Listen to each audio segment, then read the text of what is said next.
നമസ്കാരം. സഹ്യ ന്യൂസിലേക്ക് സ്വാഗതം. കോവിഡിന് പിന്നാലെ ലോകം മറ്റൊരു മഹാമാരിയുടെ പിടിയിലേക്കാണോ എന്ന ആശങ്ക ശക്തമാകുന്നു.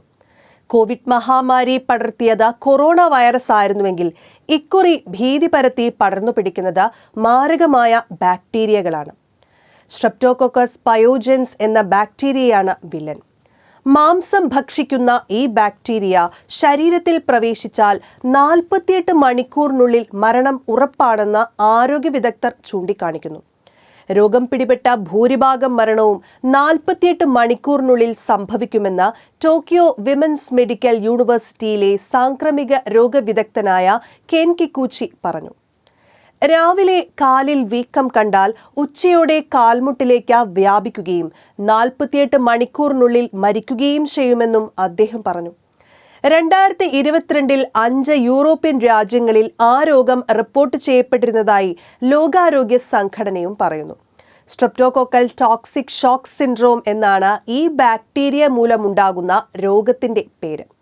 ജപ്പാനിൽ ഈ രോഗം പടർന്നു പിടിക്കുകയാണ് എന്നാണ് റിപ്പോർട്ടുകൾ. ജപ്പാനിൽ ഈ വർഷം ജൂൺ 2 ഈ രോഗം ബാധിച്ചവരുടെ എണ്ണം 977 ഉയർന്നെന്ന് മാധ്യമങ്ങൾ റിപ്പോർട്ട് ചെയ്യുന്നു. കഴിഞ്ഞ വർഷം ആകെ 941 പേരെയാണ് ജപ്പാനിൽ ഈ രോഗം ബാധിച്ചത്.